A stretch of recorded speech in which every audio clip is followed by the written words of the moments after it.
हमारे वीडियो मसीहियों यानी क्रिश्चियंस को बाइबल सिखाने एवं उपदेश देने के लिए और उन लोगों के लिए बनाए जाते हैं जो सच्चे परमेश्वर को ढूंढ रहे हैं। किसी अन्य धर्म की आलोचना करना या उसके अनुयायियों का अपमान करना हमारा उद्देश्य बिल्कुल नहीं है। लेकिन कई क्षेत्रों में बाइबल की शिक्षाएं अन्य धर्मों के साथ मेल नहीं खाती। इसलिए अगर किसी को बाइबल की शिक्षाओं से ठेस पहुंचती हो तो कृपया हमारे वीडियो न देखें। प्रभु आपको आशीष दे। Our videos are made to teach and preach the Bible to Christians and to those who are seeking the true God. It is not our intention to criticize or insult any other religion or its followers. But there are many areas in which the teachings of the Bible do not match with those of other religions. So if anyone is offended by the teachings of the Bible, please do not watch our videos. God bless you. पर कुछ बीज अच्छी भूमि पर गिरे और फल लाए, कोई 100 गुना, कोई 60 गुना और कोई 30 गुना। जिसके कान हो वह सुने। जैसे यहाँ पे वचन कहता है, जो बीज अच्छे ग्राउंड पे गिरा वो हमें 100 गुना सीड देता है, बीज देता है, तो फल देता है। हमें उस तरीका से वो वचन को लेना है, हमें एक अच्छी भूमि बनना है। जैसे हमारे पास्टर हमारे लिए पूरे हफ्ते भर वचन की तैयारी करते हैं, हम लोगों के लिए प्रार्थना करते हैं, हमारे कलीसिया में जिसको भी जो भी तकलीफ हो, तो हमें वो भूमि बनना है जो परमेश्वर ने उनको यहाँ पे भेजा है हमारे जीवन में सो करने के लिए। वो सीड हमारे में बोने के लिए उनको भेजा है। जब वो सीड हमारे में अच्छी भूमि में गिरेगा तो वो 100 से ज्यादा भी फल लेके आएगा। अगर वो 60 अगर गिरता है, 60 वाले इसके ऊपर गिरेगा तो वो 60 लेके आएगा। वो 30 पे गिरा है तो 30 पे लाएगा। अगर 70 में गिरा तो कुछ भी नहीं लाएगा, है ना। अगर वो पानी में गिरा तो सड़ जाएगा। तो हमें सड़ने वाला नहीं, ना पत्थर वाला नहीं, हमें अच्छी भूमि बनना है। जो उनके पास से वचन आए वो वचन हम ग्रहण करें और उसमें से जो फल आए वो फल दूसरे भी खाएंगे। हमें अपना जो फल है जो हम सीखते हैं वो हम हमारे पास ही रखेंगे तो इट्स यूजलेस। हमें दूसरों को भी देना है। जो आपको आशीष यहाँ से मिला है, जो प्रेम, जो शांति आपको यहाँ पे मिला है, जो छुटकारा आपको मिला है, वो आप दूसरों को भी देना चाहिए। आप जब देंगे जब आप अच्छी भूमि बनोगे, है ना। तो ये जो वचन जो मुझे मिला है वो वचन से मैं आपको कह रही हूँ कि जब पास्टर यहाँ पे वचन लेके आएंगे, आपके पूरे मन तन सब कुछ प्रभु की ओर लगाए, यहाँ वहाँ पे ध्यान ना दे, परमेश्वर की ओर लगाए। आपके फोन साइलेंट पे डाल दे, दुनिया की सारी चिंता भूल जाए आपको लोन है, भूल जाए आपके बच्चे बाहर है, भूल जाए आपके पति कहाँ है, सारी चीजें भूल के आप पूरी तरह से परमेश्वर के सानिध्य में मगन हो जाए। ऐसे मगन हो कि जब वो जो बीज आपके जीवन में गिरेगा वो बीज 100 नहीं, 60 नहीं, 1000 आना चाहिए। ऐसे आपको बनना है। तो आइए कलीसिया हम प्रार्थना करते हैं, जो वचन हमारी और हमारे पासवान की तरफ से आए वो वचन हम अच्छे से लें। अभी हमारे मनों को भटकाइए नहीं। जैसे आप यहाँ पे बैठे, आपके सभी के आंखें बंद करें। इस वक्त आप पूरे आपके आप प्रभु की ओर लगाए, आप वहाँ पे ना देखिए। ओके, मैं चाहूंगी कलीसिया आप सभी लोग आंखें बंद करें। Please close your eyes. Thank you Lord. धन्यवाद यीशु, धन्यवाद मेरे पिता। लॉर्ड हम आपको धन्यवाद देते, आपके नाम को ऊंचा उठाते प्रभु जी। परमेश्वर पिता, जो परमेश्वर पिता आपने हमारे लिए जो पासवान रखे, जो हमारे आत्मिक पिता है प्रभु लॉर्ड, जो हमें परमेश्वर पिता आपके वचन सिखाते हैं परमेश्वर लॉर्ड, हम प्रार्थना करते आप उन्हें अभिषेक से भर दो प्रभु लॉर्ड। आपके आग से, आपके आत्मा से, आपके बलों से, दानों से उन्हें भर दे परमेश्वर लॉर्ड। जैसे वो यहाँ पे आएंगे प्रभु, जैसे वो हमें वो वचन देंगे परमेश्वर लॉर्ड, हमें वो अच्छी भूमि बना प्रभु लॉर्ड। परमेश्वर हम निर्बल है प्रभु लॉर्ड, हमारे में ताकत नहीं है परमेश्वर लॉर्ड। हमें दुनिया में परमेश्वर पिता वो ताकत नहीं रहा प्रभु, पर पवित्र आत्मा हमारे ने कहता है वो हमारा मददगार है, जो हमें अच्छी भूमि आप बनाओगे प्रभु जी लॉर्ड। हमें अच्छी भूमि आप बनाए परमेश्वर पिता। पवित्र आत्मा जैसे आपका वचन कहता है प्रभु जी, जब वे दो या तीन आपके नाम से जमा जाओ उनके बीच में होते हो खुदावन, आप हमारे बीच में आइए, हमारे लोगों को स्पर्श कीजिए, हमारे हृदय की नंगल भी आप करें प्रभु। और जो बीज परमेश्वर पिता हमारे हृदय में गिरे प्रभु, वो अच्छा एक झाड़ एक फल लेकर आए परमेश्वर। हम सबको आप तैयार करें राजा, हमारी पूरी कलीसिया को आप तैयार करें प्रभु जी, ताकि परमेश्वर का जो वचन हमारी ओर आए प्रभु, वो वचन हम ग्रहण करें। अब वो वचन यहीं पे ना छोड़े प्रभु, बाहर निकल के भूल ना जाए परमेश्वर। आप हमारे जीवनों में कार्य करें राजा, और हमारे पास्टरों को आपके हाथों में सौंपते परमेश्वर पिता, आप उनके द्वारा चिन्ह चमत्कार को करें प्रभु जी। हम आपको धन्यवाद देते, आपके नाम को ऊंचा उठाते और प्रार्थना यीशु के नाम से मांगते हैं। आइए कलीसिया, कुछ your hands together and welcome Pastor Sandeep Chowdhury.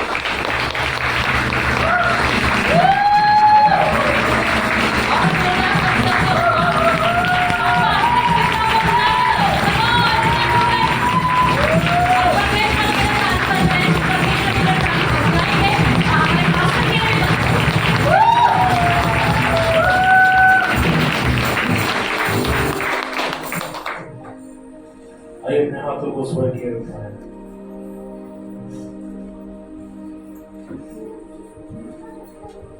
Bible कहती है तुम पवित्र आत्मा का मंदिर हो और तुम में जो बसा है वो पवित्र आत्मा है। इसलिए जो इस मंदिर का नाश करेगा परमेश्वर उसका नाश करेगा। आइए अपने हृदय के दरवाजे हम खोलें। प्यारे परमेश्वर, आज इस शाम हम पूरी कलीसिया कहते हैं हमारी नहीं वरन तेरी ही इच्छा पूरी हो। प्यारे परमेश्वर, हमें शक्ति दे कि जब तक हम इस दुनिया में हैं हम तेरी इच्छा को पूरा करें, क्योंकि तेरी इच्छा हमेशा हमारी भलाई के लिए होती है। आज इस शाम अपनी उपस्थिति से जगह को भरने के लिए तेरा धन्यवाद। तेरे भवन में आनंद की भरपूरी है, तेरी उपस्थिति में छुटकारा है। प्यारे परमेश्वर, हर एक के हृदय को तेरी उपस्थिति से भर दे। प्रभु, हम अपने प्राणात्मा शरीर को तेरे अधीन कर दे।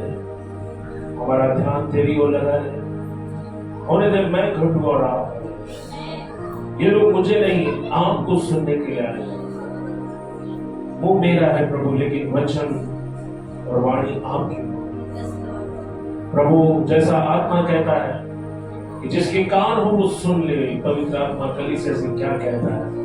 हम सबके आत्मिक आंखें, आत्मिक कानों को खुला कर। जो लोग आज आपकी उपस्थिति में नहीं है, जो यात्रा में है, गांव गए हैं, जो अस्पताल में है, जो घर में है, शायद कोई मुसीबत में है प्रभु, शायद कोई समस्या से घिरा हुआ है, शायद कोई निराश है, शायद कोई दुखी है, और प्रार्थना करते प्रभु आपकी शांति उन सबके जीवन में। कोई भी प्रभु पीछे नहीं छूटे। तू आना, तेरा आना बहुत निकट है प्रभु। हमें समझदार बना, इस कलीसिया को समझदार बना, इस कलीसिया को बुद्धिमान बना। प्रभु, हम तेरे आने के लिए जागते रहे, प्रार्थना करते रहे, वचन में बढ़ते रहे, विश्वास में बढ़ते रहे। इसलिए हम सबकी सहायता करें। हम सब पर अनुग्रह कर प्रभु। जैसे हम इस हॉल में आए वैसे वापस अपने घर नहीं जाएंगे, लेकिन तेरे अभिषेक को, तेरी उपस्थिति को हम लेकर जाएंगे।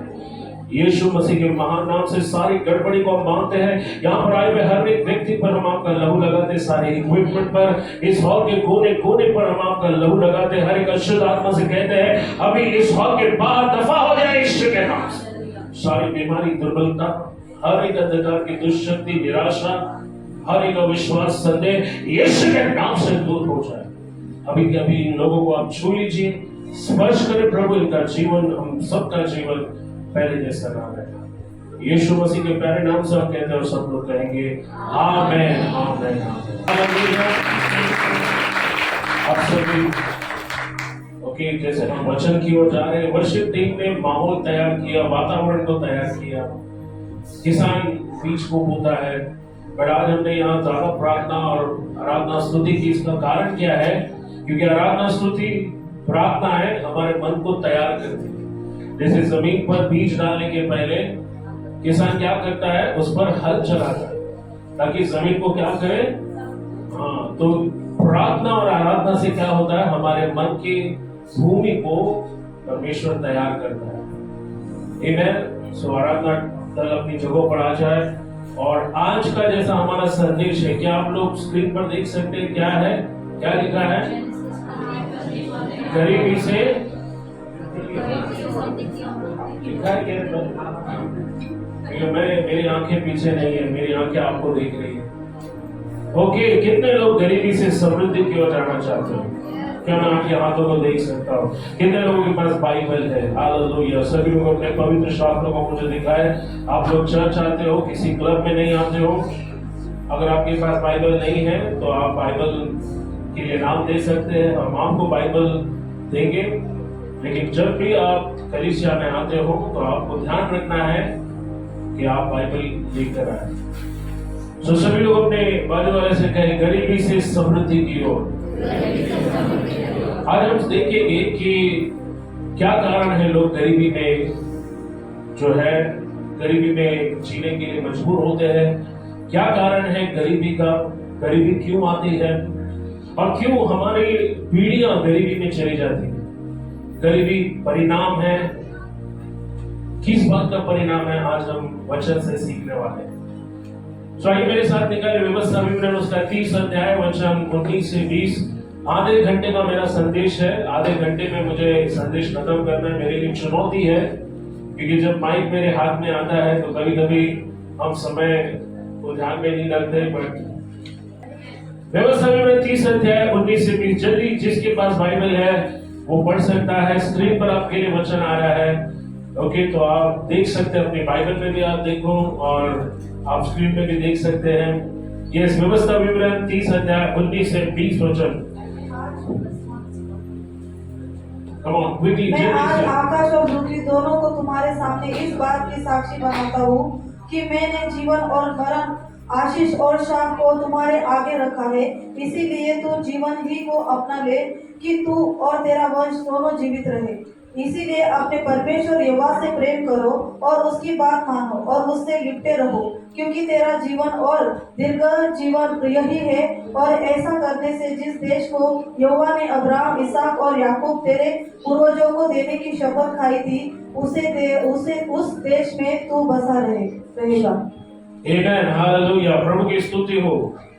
सो अब हम प्रभु के वचनों से सीखेंगे कि गरीबी और समृद्धि दोनों ही परिणाम है हमारे द्वारा किए गए चुनावों का। अभी बहन ने जैसे वचन में पढ़ा और आप अपनी बाइबल में आपने पढ़ा होगा, बाइबल में परमेश्वर कहता है कि आज मैं आकाश और पृथ्वी को तुम्हारे सामने साक्षी बनाता हूं कि मैंने जीवन और मरण, सभी लोग बोलो जीवन और मरण, आशीष और श्राप, आशीष और श्राप तुम्हारे सामने रखा है। तो कलीसिया 2 मिनट के लिए यहाँ देखिए, परमेश्वर आपसे कह रहा है कि मैंने तुम्हारे आगे जीवन और मरण, आशीर्वाद और श्राप रखा है। अब तुमको डिसाइड करना है, अब तुमको चुनाव करना है कि तुम क्या चुनोगे। परंतु परमेश्वर अपने वचन में हम सबको सलाह देता है कि तुम जीवन को ही चुनो। परमेश्वर क्या कहता है, गलती से भी श्राप और मरण को मत चुनना। परमेश्वर कहता है कि मैंने तुम्हारे सामने जीवन और मृत्यु रखा है, आशीर्वाद और श्राप रखा है, लेकिन तुम क्या चुनना। इसलिए तुम जीवन को अपना लो जिससे तू और तेरा वंश दोनों जीवित रहे। कहीं बोलो, मैं और मेरा वंश हम दोनों जीवित रहेंगे। कम ऑन बोलो, हम दोनों जीवित रहेंगे। वचन 20 में परमेश्वर कहता है इसलिए अपने परमेश्वर यहोवा से प्रेम करो और उसकी बात मानो। कम ऑन बाजू वाले को बोलो, परमेश्वर से प्रेम करो और उसकी बात मानो, उससे लिपटे रहो, क्योंकि तेरा जीवन और दीर्घायु यही है। और ऐसा ही करने से जिस देश को यहोवा ने अब्राहम, इसहाक और याकूब अर्थात तेरे पूर्वजों को देने की शपथ खाई थी, उस देश में तू बसा रहेगा। दूसरे अर्थों में अब्राहम, इसहाक और याकूब की आशीर्वाद हम सबको प्राप्त होंगे। कितने लोग उस आशीर्वाद को पाना चाहते हैं, उस आशीर्वाद का हिस्सा होना चाहते हैं। सो हम देखते हैं कि गरीबी और समृद्धि दोनों ही परिणाम है हमारे द्वारा किए गए चुनाव का। भले ही हमारा जन्म गरीबी में क्यों ना हो, भले ही हम गरीबी में पैदा क्यों ना हो, लेकिन हम परमेश्वर कदापि नहीं चाहता है कि हम गरीबी में मरे। कोई बोलो प्रेज द लॉर्ड, हालेलुया। भले ही आपका जन्म गरीबी में क्यों ना हो, लेकिन परमेश्वर नहीं चाहता कि आप गरीबी में मरे। हमारे द्वारा किए गए सही चुनाव हमें गरीबी से बाहर निकालकर समृद्धि की ओर ले जा सकता है। वचन में लिखा है जीवन को चुनो, आशीष को चुनो, जिससे तुम और तुम्हारा वंश दोनों जीवित रहे। आशीर्वाद, समृद्धि आपके ओर आती है जब आप आज्ञा में चलने का निर्णय लेते हो। हालेलुया। आशीर्वाद समृद्धि ऐसे ही नहीं आएगी। आशीर्वाद और समृद्धि आती है जब आप परमेश्वर की आज्ञा में चलते हो। आप देखो, जब आप आज्ञा में चलोगे तो परमेश्वर का जो नियम है आशीर्वाद का, उसे आप अपने जीवन में लागू होता हुआ देखोगे। समृद्धि को क्या आकर्षित करता है? जवाब है आज्ञाकारिता। सभी लोग जोर से बोला आज्ञाकारिता। ये मेरी प्रार्थना नहीं है, ये मेरी दशमांश देना नहीं है, चर्च आना नहीं है जो मेरे लिए समृद्धि को लाएगी, लेकिन समृद्धि को क्या लाएगा? आज्ञाकारिता। आप चर्च आते हो इस बात का सबूत नहीं कि आप आज्ञा करें। आप दशमांश देते हो इस बात का प्रमाण नहीं कि आप आज्ञा करें। आप प्रार्थना करते हो इस बात का प्रमाण नहीं है कि आप आज्ञा करें। बाइबल क्या कहती है? बुद्धिमान कौन है? जो वचन को सुनता है और भूल जाता है। बुद्धिमान कौन है? जो वचन को सुनकर उसमें चलता है। हालेलुया। बाइबल कहती है ये वो व्यक्ति जिसने अपना जीवन चट्टान पर बनाया है और मेघ बरसा, आंधी बरसी, तूफान आया, लेकिन उसका घर गिरा नहीं, उसका घर मजबूती से खड़ा रहा। मालूम क्यों? क्योंकि बाइबल कहती है वो वचन को सुनता है और उस पर चलता है। सो समृद्धि को क्या आपकी ओर आकर्षित करेगा? आपकी प्रार्थना, आराधना, स्तुति करना, दशमांश देना, चर्च आना नहीं। अगर आप वो नहीं करते जो परमेश्वर की दृष्टि में सही है, तो आपके जीवन में आप कभी भी अच्छे परिणामों की अपेक्षा नहीं कर सकते। सुनिए, यहां पर जीवन में आशीष आएगी जब आप आगे आज्ञाकारिता में चलो। बहुत से ऐसे हैं जो परमेश्वर की आज्ञा के विरुद्ध जीवन जीते हैं। वो बाइबल की बातों को नहीं मानते, वो बाइबल को सुनते हैं, वचन को सुनते हैं, पर वो बाइबल के अनुसार चलना नहीं चाहते। और वो अपेक्षा करते हैं कि परमेश्वर उन्हें आशीष दे। वो अपेक्षा करते हैं कि क्योंकि उन्होंने बीज बोया है, बहुत सारी प्रार्थना की है, बराबर से चर्च आते हैं, इसलिए परमेश्वर उन्हें आशीष देगा। ये विचार बिल्कुल गलत है, ये काम नहीं करेगा। अगर आप उसके नियमों को तोड़ते हो तो आप आशीष की अपेक्षा ना करें, क्योंकि उसका नियम कहता है हम जो बोएंगे, बोलो मेरे साथ, जो हम बोएंगे वही काटेंगे। जो चर्च में धर्मी दिखाई देना बहुत आसान है, बट सबसे बड़ी चुनौती है जब हम इस चर्च से बाहर जाते हैं, जब हम अपने काम पर जाते हैं, जब हम लोगों के बीच जाते हैं, तो हम किसे दिखाते हैं हमारे जीवन से। जब हम अपने घर जाते हैं, जब हम अकेले होते हैं, तब क्या हम परमेश्वर की आज्ञा को मानते हैं? क्या हम वो करते हैं जो परमेश्वर की दृष्टि में सही है, या फिर हम वो करते हैं जो परमेश्वर की दृष्टि में बुरा है? एक और वचन हम पढ़ेंगे, व्यवस्था विवरण 5 अध्याय 29 और 33। आज मेरे ज्यादातर वचन व्यवस्था विवरण बुक ऑफ डिटरनॉमी से है। ओके, व्यवस्था विवरण यानी डिटरनॉमी 5:29 to 33। जल्दी से 5 अध्याय 19 से 33 वचन को हम पढ़ेंगे। वचन कहता है जब हम परमेश्वर की आज्ञा से चलते हैं तब हमारा भला होता है। हालेलुया। कमर अपने वाले को बोलो तुम्हारा भला होगा जब आप उसकी आज्ञा में चलोगे। कमर जल्दी से पढ़ो, व्यवस्था विवरण 5 अध्याय 29 से 33, 29 to 33। 29 नहीं समझ में आता हिंदी। भला होता कि उनका मन सदैव ऐसा ही बना रहे। भला होता कि उनका मन सदैव ऐसा रहे। बट बहुत से बार हमारा मन भटकता है। ओके, नौजवान बच्चे जो चर्च में आते थोड़े दिन प्रभु के साथ बहुत अच्छे से चलते हैं, बट फिर वो सोशल मीडिया पे कोई रील देख लेता है और फिर उनका मन भटकने लगता है।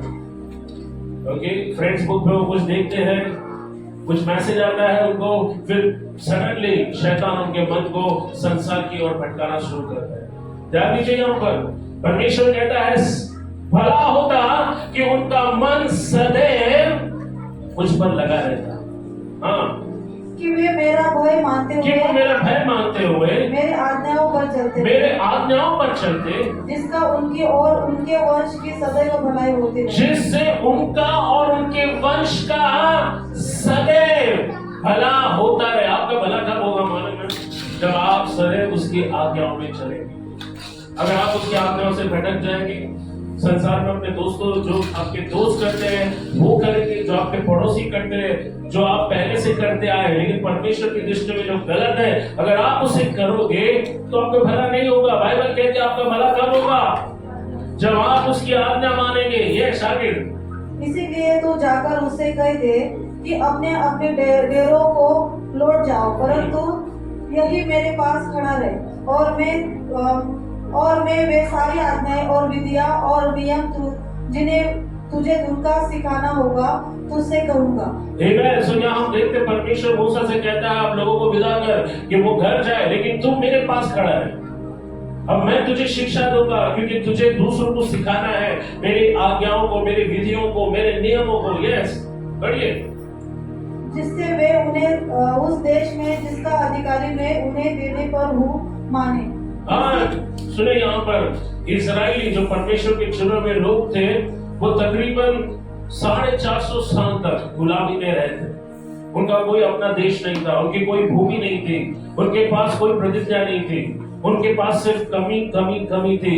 ना वो आराम कर पाते थे, ना वो सो पाते थे, ना वो पेट भर खाना खा पाते थे, ना उनके जीवन में चैन था, ना उनके जीवन में खुशी थी। और 450 साल तक वो ऐसे ही दशा में रहे। और एक दिन परमेश्वर ने उनका रोना सुना और उनके बीच एक छुड़ाने वाले को भेजा जिसका नाम था मूसा। परमेश्वर ने अद्भुत काम, चिन्ह, चमत्कार करने के द्वारा उनको गुलामी के देश से बाहर निकाला। और बाइबल कहती है परमेश्वर उनको रेगिस्तान से प्रतिज्ञा की भूमि में ले जाना। प्रतिज्ञा की भूमि में और मिस्र देश में सिर्फ 11 दिन का फासला था, लेकिन बाइबल कहती है कि उस पीढ़ी को रेगिस्तान में 40 साल तक भटकना पड़ा। कितने साल तक? और रेगिस्तान का रास्ता परमेश्वर इसलिए चुना ताकि परमेश्वर उनके मन को परखे, उनके मन में क्या है। आप देखो, जब वो रेगिस्तान में गए परमेश्वर ने चमत्कारिक रूप से चट्टान से उनको मिनरल वाटर मिला। तो बिस्लरी का पानी पीते हो आपको, या म्युनिसिपालिटी का पानी पीते हैं? राइट। सुनो, यहाँ पर कुछ लोग बोलते नहीं ये पानी पीने से म्युनिसिपालिटी का हम बीमार हो जाएंगे, तो कुछ लोग मिनरल वाटर का बॉटल साथ में कैरी करते। पर इजरायली लोगों को परमेश्वर ने मरुस्थल में मिनरल वाटर चट्टान में से पानी पिला। अब अचानक वहां से चट्टान में से पानी बहने लगा। कहां से आया परमेश्वर जाने। जब उनको भूख लगी परमेश्वर ने अचानक से आकाश से मन्ना बरसाया, और ये सब अचानक से हो। गेट रेडी, तैयार हो जाए, परमेश्वर इस आने वाले कुछ समय में आपके जीवन में अचानक कुछ करने वाला है। कितने लोग विश्वास करते हैं? परमेश्वर ने उनसे कहा कि मैं तुम्हें दूध और मधु को बहने वाली देश में ले जाऊंगा। आप देखो, जहां पर परमेश्वर का बहुतायत का प्रयोजन था। भजन 23 में राजा दाऊद का कहता है यहोवा मेरा चरवा है, मुझे किसी चीज की कमी नहीं होगी। तो आप देखते हैं कि उनमें से अधिकांश लोग प्रतिज्ञा के देश में नहीं जा पाए। उनमें से अधिकांश लोग उसी रेगिस्तान में मर गए और वो परमेश्वर के वादे को पूरा होते हुए नहीं देख पाए, क्योंकि वो परमेश्वर के नियमों पर, परमेश्वर की विधि पर वो चलने नहीं पाए। आप देखो ना, तो उनके जूते पुराने हुए, ना उनके कपड़े पुराने हुए, सब कुछ ब्रांड न्यू था, नया का नया था। Hallelujah, praise the Lord. ना उनके कपड़ों की चमक कमी हुई थी, ना उनके जूतों के जो जूते खिसे हुए थे। 40 साल तक चलने के बाद भी वो पुराने नहीं हुए। तो आप कल्पना करें, परमेश्वर मूसा से कह रहा तुम यहाँ खड़ा रहे, मैं तुझे मेरी विद्या सिखाऊंगा। वचन को पढ़ना है 33 तक। इसीलिए तुम अपने परमेश्वर यहोवा की आज्ञा के अनुसार में चौकसी करना, न तो दाहिने मुड़ना और न बाएं। जिस मार्ग पर चलने की आज्ञा तुम्हारे परमेश्वर यहोवा तुमको दी है, उस सारे मार्ग पर चलते रहो कि तुम जीवित रहो और तुम्हारा भला हो, और जिस देश के तुम अधिकारी होंगे उसमें तुम बहुत दिनों के लिए बने रहो। So, परमेश्वर ने उनसे कहा कि अगर तुम मेरी विधियां और मेरे कानून, मेरे नियमों को मानोगे, तो जिस देश में मैं तुम्हें ले जा रहा हूं वहां तुम थोड़े दिन के लिए रहोगे। नहीं, क्या बोला? बहुत दिनों तक। सभी लोग बोलो बहुत दिनों तक। और कितने लोग बहुत दिनों तक आशीष को देखना चाहते हैं? थोड़े दिन के लिए नहीं, लेकिन बहुत दिनों तक। प्रभु मेरे घर पर, मेरे जीवन पर आशीष दे। उसका एक ही की है, और वो की है परमेश्वर की आज्ञा। तब हमारा भला होगा जब हम परमेश्वर की आज्ञा में चलेंगे। दशमांश देना परमेश्वर की आज्ञा है। कितने लोग आज्ञा मानते हैं? यहाँ पर कई सारे लोग हैं जो सालों से चल जाते हैं लेकिन दशमांश नहीं देते। लिफाफा जब आता है वो अपना हाथ पीछे दे देते। कई लोग अच्छी सैलरी, कई लोगों को अच्छा पेंशन मिल रहा है, लेकिन वो फिर भी प्रभु के राज्य के लिए देने से अपना हाथ पीछे रखते हैं और वो परमेश्वर की आज्ञा को तोड़ते और प्रार्थना करते, प्रभु मुझे आशीष दे। क्या आपको लगता है परमेश्वर आशीष देगा? सुनो, यहाँ पर परमेश्वर की आज्ञा है कि जब हम अपना दशमांश लाएंगे तो परमेश्वर अपनी आशीषों की वर्षा आप पर भेजेगा। अगर हम उसके सब आज्ञा को मानोगे तो हम जीवित रहेंगे, हमारा भला होगा और हम देश के अधिकारी होंगे। उसकी आज्ञा, उसके नियम हमारी भलाई के लिए। परंतु बहुत सारे लोगों को लगता है कि ये आज्ञा, ये नियम दरअसल परमेश्वर उनको कंट्रोल में रखना चाहता है या बंधनों में रखना चाहता है। सुनो, यहाँ पर आप देखो इस देश का कानून, ये देश कानून से चलता है। उदाहरण के लिए अगर आप रास्ते पर बिना हेलमेट के जाओगे तो कानून कहता है कि आपको फाइन लगेगा। कितने लोगों के पास टू व्हीलर? और जो लोग टू व्हीलर चलाते हैं उनको मालूम है कि अगर उन्होंने हेलमेट नहीं पहना तो उनको 500 रुपए का चालान कटेगा। अब ये जो कानून बना है, हेलमेट पहनना जरूरी है, ये आपके नुकसान के लिए, आपके भले के लिए। कितने लोगों को लगता है अरे यार देश ने हमारे ऊपर क्या ना अपना मन मर्जी ठोक दिया है, मेरे को बिना हेलमेट चलाना अच्छा लगता है, हेलमेट क्यों पहनने का झंझट? हेलमेट पहनने का नियम क्यों बनाया गया है? क्योंकि सरकार ने देखा कई लोग सड़कों पर मरते हैं क्योंकि भेजा या ये जो सर है ये सबसे कमजोर हिस्सा है, राइट?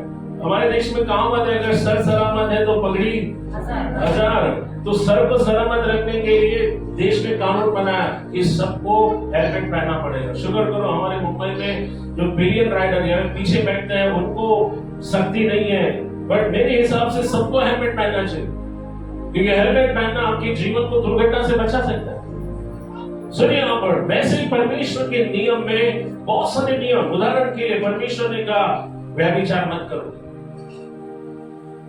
तो ये नियम परमेश्वर ने क्यों बनाया?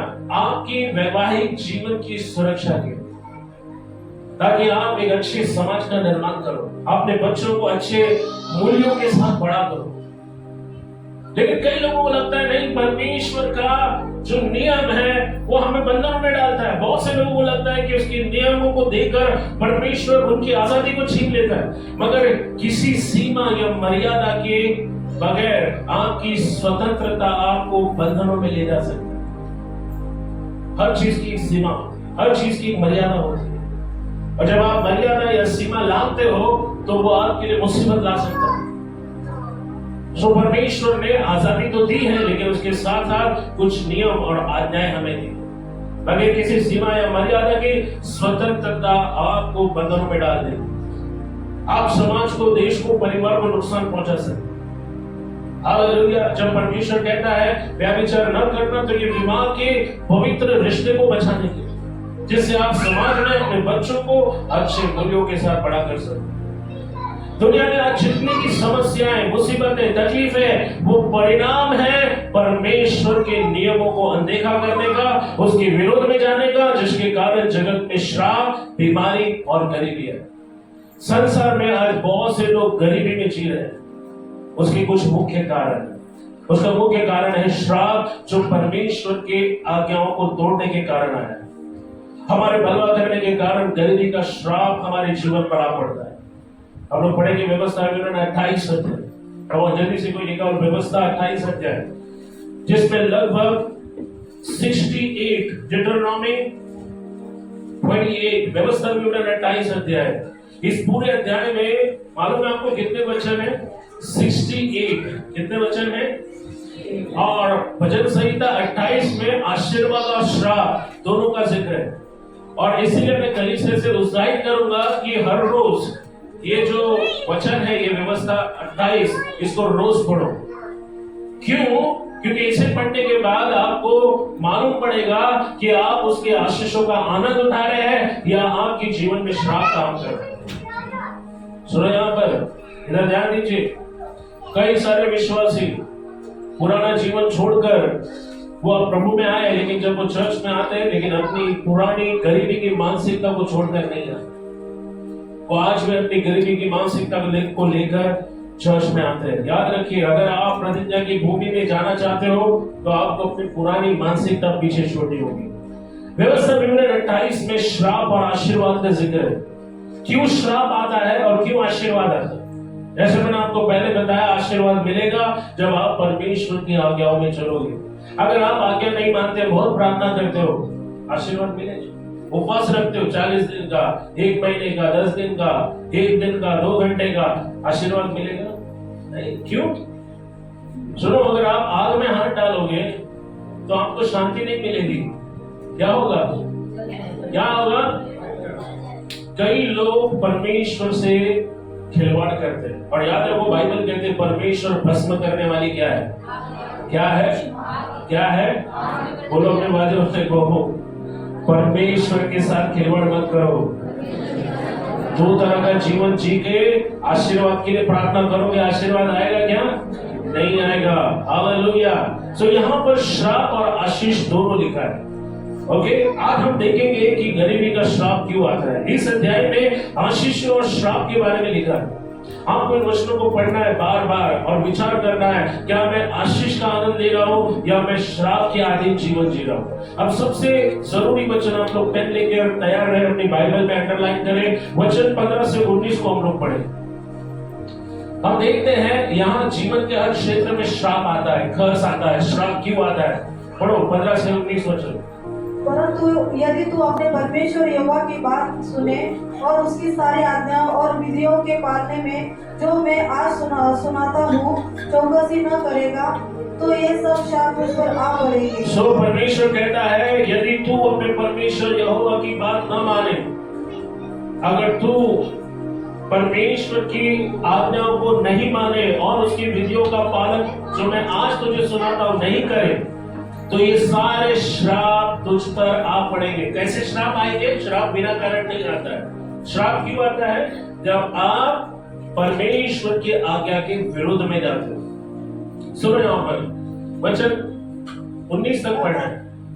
अर्थात शापित हो तू नगर में, शापित हो तू खेत में, शापित हो तेरी कोठरी में और तेरा कटौती, शापित हो तेरी संतान और भूमि की उपज, और गायों और भेड़ बकरियों के बच्चे, शापित हो तू भीतर आते समय और शापित हो तू बाहर जाते समय। सुनो यहाँ पर परमेश्वर क्या कहता है, अगर तुम मेरी विधियों को नहीं मानोगे, तुम घर से बाहर कदम निकालोगे, श्राप तुम पर आएगा। तुम घर के अंदर आओगे, तुम पर श्राप आएगा। तुम खाना खाने बैठोगे, तुम्हारी थाली पर श्राप आएगा, टोकरी पर श्राप आएगा।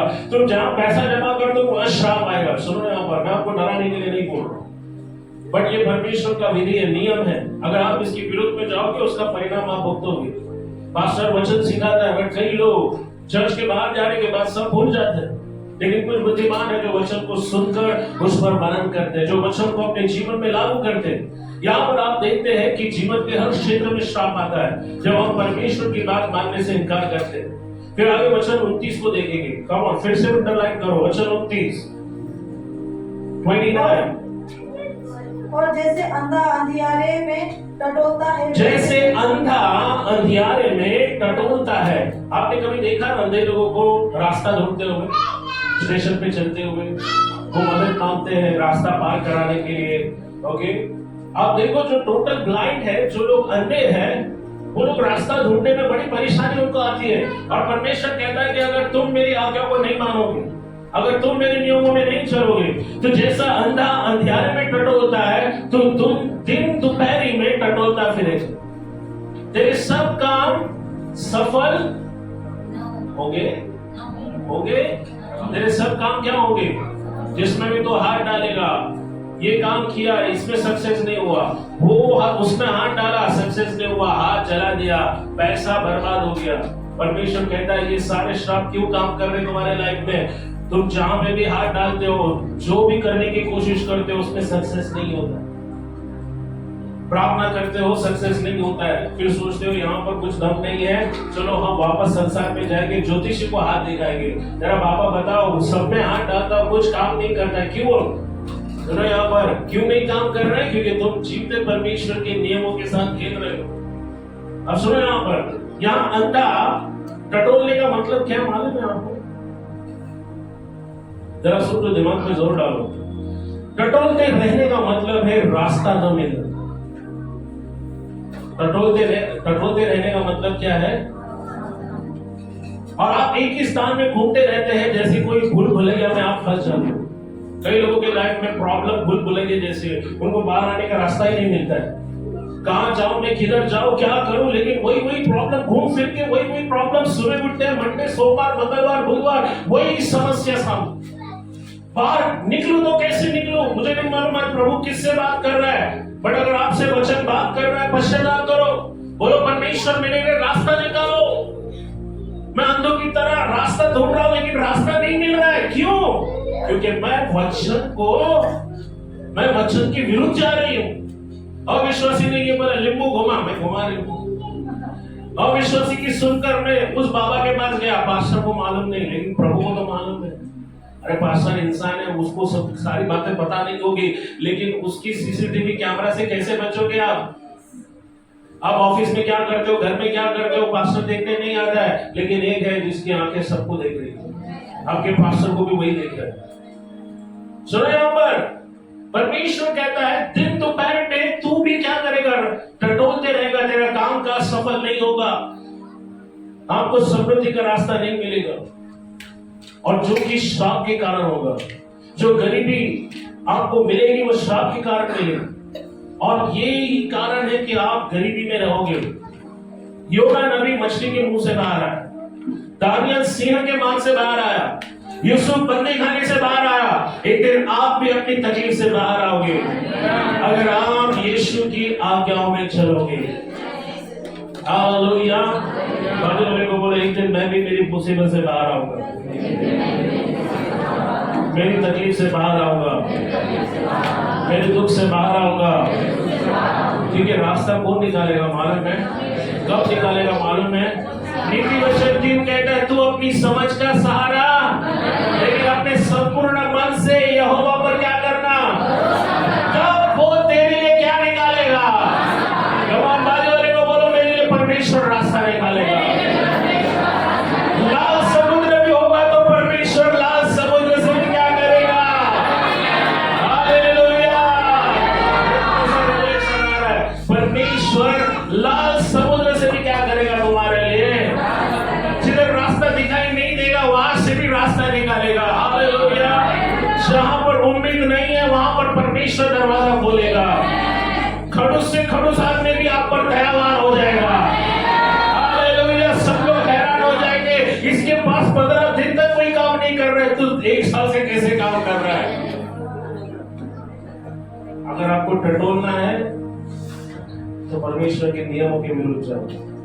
पर अगर आपको आशीष पाना है, बाहर आना है अपनी प्रॉब्लम से, परमेश्वर के वचन से खिलवाड़ मत करो। सुनो यहाँ पे, परंतु दुष्ट और बलवा करने वाले लोग गरीबी के चक्कर में घूमते रह जाए। परमेश्वर कभी भी किसी मनुष्य से पक्षपात नहीं करता है, चाहे आप स्त्री हो, पुरुष हो, गरीब हो, धनवान हो, उसका नियम सबके लिए एक जैसा काम करता है। परमेश्वर किसी का पक्षपात नहीं करता। उसका नियम इस बात पर काम नहीं करता कि आप कौन हो, उसका नियम आपके लिए काम करेगा जब आप उसकी आज्ञाओं में चलोगे। आगे वचन 47 यानी 47 को पढ़ो जल्दी से। तू जो सब पदार्थ की बहुतायत होने पर भी आनंद और प्रसन्नता के साथ अपने परमेश्वर यहोवा की सेवा नहीं करेगा। ओ यहाँ पर देखो, परमेश्वर की इच्छा आपको दिखाई देगी। परमेश्वर क्या कहता है, सब पदार्थ की बहुतायत होने पर भी तू अगर अपने परमेश्वर की सेवा आनंद और प्रसन्नता के साथ नहीं करेगा।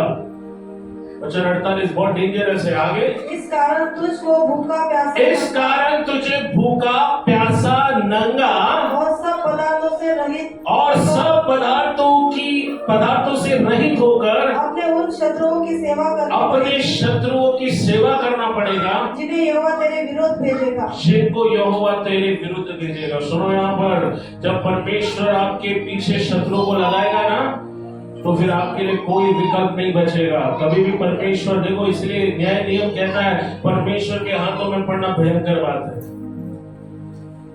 परमेश्वर आपके शत्रुओं को आपके पीछे लगाएगा तो आपको कोई विकल्प नहीं रहेगा, परंतु आपको उसकी सेवा करना पड़ेगा।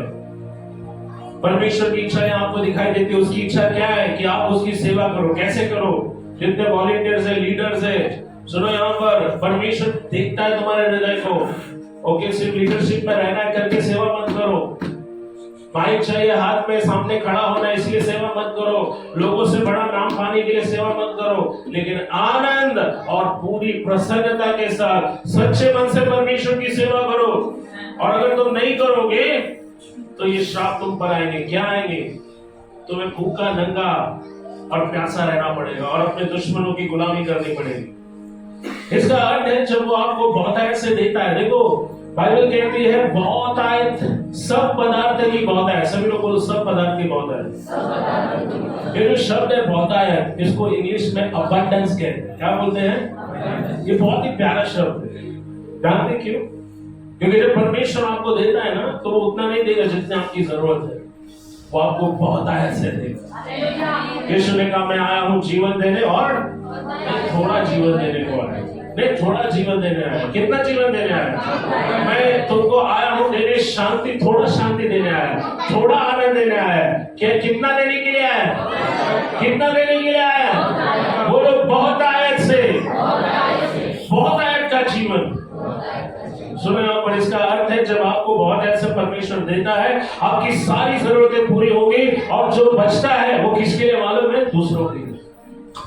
बहुतायत का आशीष का मतलब क्या है? क्यों परमेश्वर आपको बहुतायत से देना चाहता है? ताकि जब आपकी जरूरतें पूरी हो जाए, पहले आपके बच्चे, आपके घर का सारा जरूरत पूरा हो जाए। याद है एक स्त्री यीशु के पास आई और कहा मेरी बेटी में दुष्ट आत्मा इसको निकाल। यीशु ने कहा पहले बच्चे को खाने दे, क्योंकि बच्चों की रोटी कुत्तों के आगे।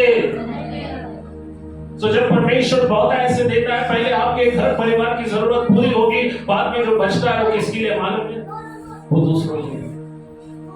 परमेश्वर आपको दूसरों के लिए आशीष बनाना चाहता है। तो सिर्फ अपनी जरूरतों के लिए प्रार्थना मत करो, बोलो परमेश्वर अब्राहम की आशीष दे। परमेश्वर ने कहा मैं तुझे आशीष बनाऊंगा, तेरे द्वारा जगत के राष्ट्र जातियां आशीष पाएंगी। आप आपके बिल्डिंग में आशीष हो। कमान बोलो मैं आपके बिल्डिंग में आशीष हूँ। कमान बोलो मेरे मोहल्ले में मैं आशीष हूँ, मेरे ऑफिस में आशीष हूँ। परमेश्वर ने इस 28 अध्याय में कहा है कि मैं तुझे मांगने वाला नहीं, मैं तुझे देने वाला बनाऊंगा। हालेलुया। ऑफिस में लोग आएंगे, बोलेंगे ये बहुत आशीषित है, किरण थोड़ा 100 रुपए देना मुझे। वो कहेगा ये संतोष में 200 रुपए देना है।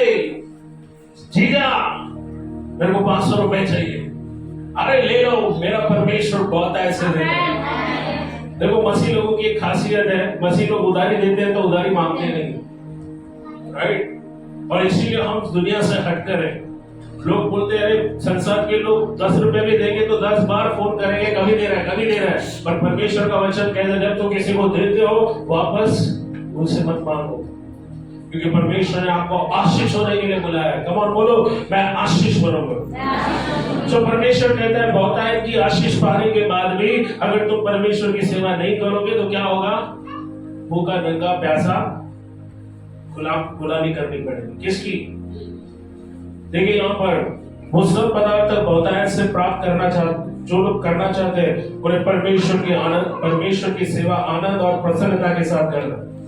प्रभु ने कहा लेने से ज्यादा देना धन्य है। अगर आप देने में विश्वास नहीं रखते हो तो आप कभी भी महान आशीर्वाद नहीं पाएंगे। कमान महान आशीर्वाद। सभी लोग बोलो महान आशीर्वाद। महान आशीर्वाद क्या मालूम है? आप खुद भी आशीषित हो और आप दूसरों को भी आशीष दे दो। हालेलुया। इंग्लिश में जिसको ग्रेटर ब्लेसिंग कहते हैं। परमेश्वर आपको बहुतायत की आशीष इसलिए नहीं देना चाहता है कि आप अपनी स्वार्थी इच्छाओं को पूरा करें। बंगले खरीदे, जमीनें खरीदे, महंगी कार और मोटर खरीदे और आपके पड़ोस में एक व्यक्ति जो है वो बेचारा उसके घर में 10 दिन से कुछ बना नहीं।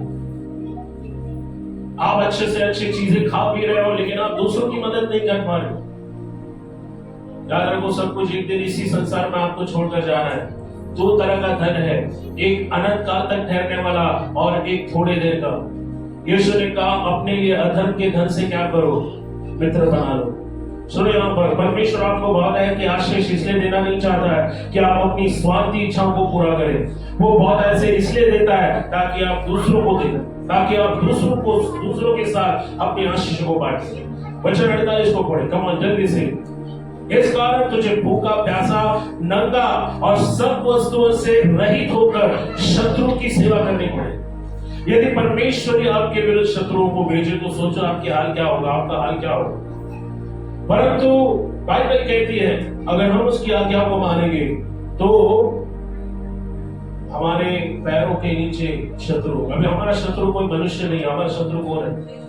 शैतान। हमारा शत्रु दुष्ट आत्मा है, शैतान है। जब आप भूखे प्यासे होते हो, पहनने के लिए कपड़े नहीं होते, तब ये पूरी गरीबी है, टोटल पॉवर्टी जिसको कहते हैं, बदहाली, कंगाली।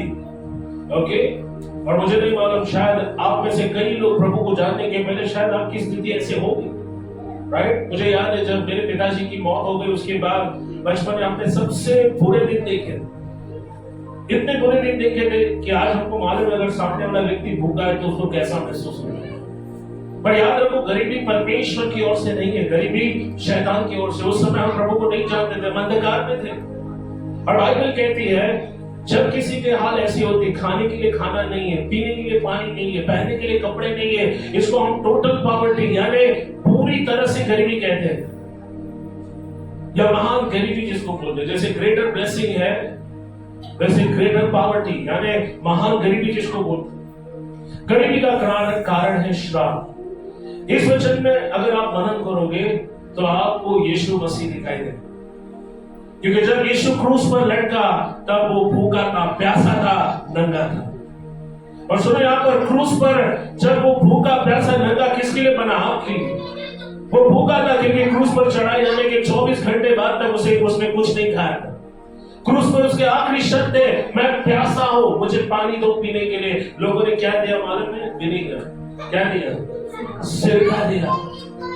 सुनो यहाँ पर, बाइबल कहती क्रूस पर जो कपड़े उसके थे, सैनिकों ने वो कपड़े क्या किए? फाड़ कर आपस में, फाड़ा नहीं उन्होंने आपस में बांट लिए, क्योंकि यीशु का जो कुर्ता था वो ऊपर से लेके नीचे तक सिलाया नहीं था, वो बुना हुआ था। क्या हुआ था?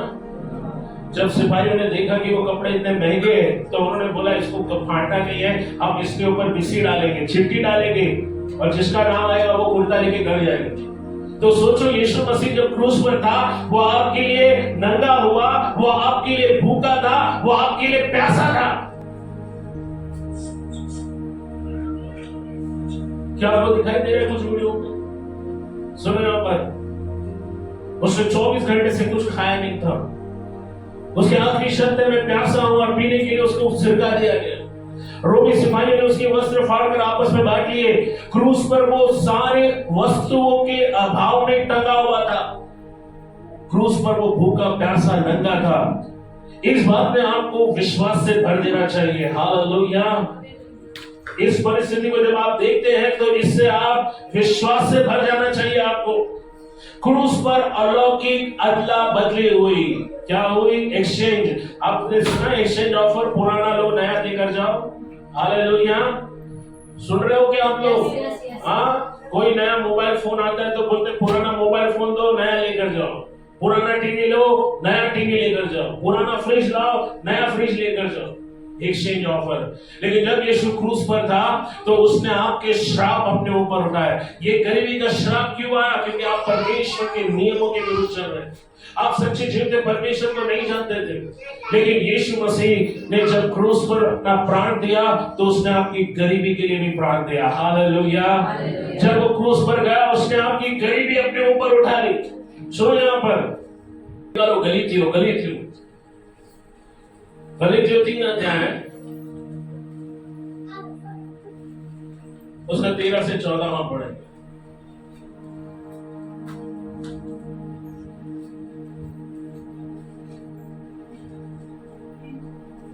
यस, गलीतियों उसका 3 अध्याय 13 से 14 वचन।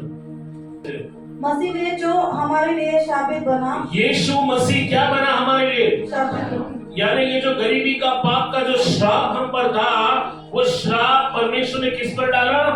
यीशु मसीह पर। वो हमारे लिए शाबित बना। आगे, हमें मोल लेकर व्यवस्था के शाप से छुड़ाया। और हमें मोल लिया, यानी हमें खरीद लिया। कैसे खरीदा? हमको खरीदने के लिए यीशु ने अपने शरीर का लहू बहा दिया। ये सबसे बड़ी कीमत है आपके आत्मा की मुक्ति, आपकी आत्मा प्राण शरीर की मुक्ति के लिए यीशु ने सबसे बड़ा दाम दिया है।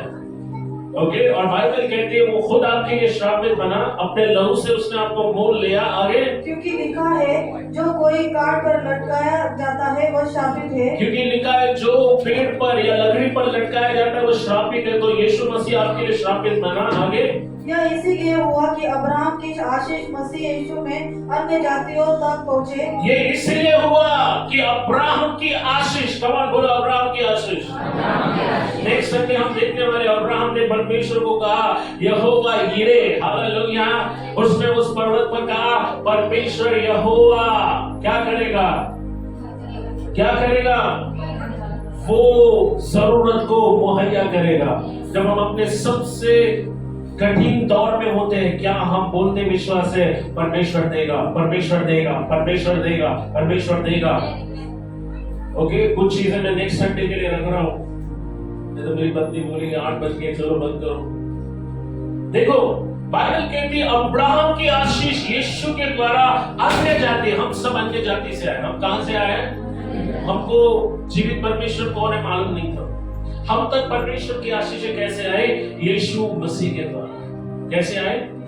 यीशु मसीह के द्वारा। और आगे आगे पढ़ो। और हम विश्वास के द्वारा उस आत्मा को प्राप्त करें जिसकी प्रतिज्ञा हुई है। यस, और हम ये आशीष कैसे प्राप्त करते हैं? विश्वास से। कम ऑन कहो, विश्वास से।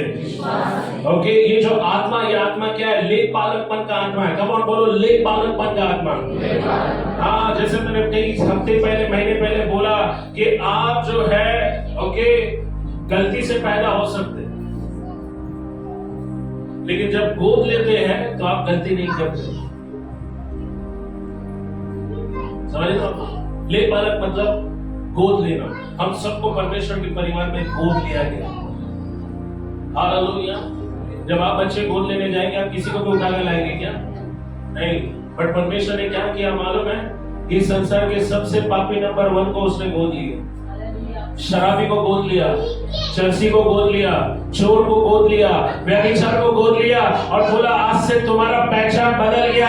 आज से तुम ये सब नहीं कहलाओगे, आज से तुम मेरी संतान कहलाओगे। आज से तुम रॉयल्टी हो, तुम राज्य के याजक हो। हालेलुया। कल तक जो शराब पी रहा था, आज वो माइक लेके खड़ा, पवित्र आत्मा से भरा हुआ है और अच्छे से अच्छे लोग उसके सामने खड़े हैं। वो एक शब्द बोलता है और सारे लोग नीचे गिरते हैं, बंधन तोड़ते हैं। ये कैसे संभव हुआ? उस आत्मा के द्वारा जो हम विश्वास से पाते हैं। किससे पाते हैं? किससे पाते हैं? सुनो, यीशु हमारे लिए श्रापित बना। तो हम जारी रखते, पर अगले संडे ओके हम अनुग्रह के बारे में सीखने वाले हैं। अनुग्रह को यूनानी शब्द में कैरिस कहा गया। क्या कहा गया है? खाली नहीं, कैरिस। और कैरिस इस शब्द का मतलब बहुत से बार अनुग्रह किया गया है, लेकिन एक जगह अनुग्रह को जो है उदारता यानी जनरॉसिटी कहा गया है। उदारता का मतलब है जब परमेश्वर आपको देता है तो आपके ऊपर कंजूसी या फिर आप लालची नहीं होते। उदारता का मतलब है परमेश्वर का स्वभाव आपके अंदर आता है, देने का। जो परमेश्वर का स्वभाव है देने का। और बाइबल कहती है लेने से ज्यादा देना धन्य है। मैं चाहता हूं कि आप लोग घर पर होमवर्क करें। दूसरा कुरिन्थियों 8:9 और 9 अध्याय 8:9 आप रिवर्स पढ़ सकते हैं। घर पर कितने लोग घर पर बाइबल को पढ़ेंगे? आज रात जब आप घर जाओगे सोने के पहले दूसरा कुरिन्थियों 8:9 इसको आपको पढ़ना है।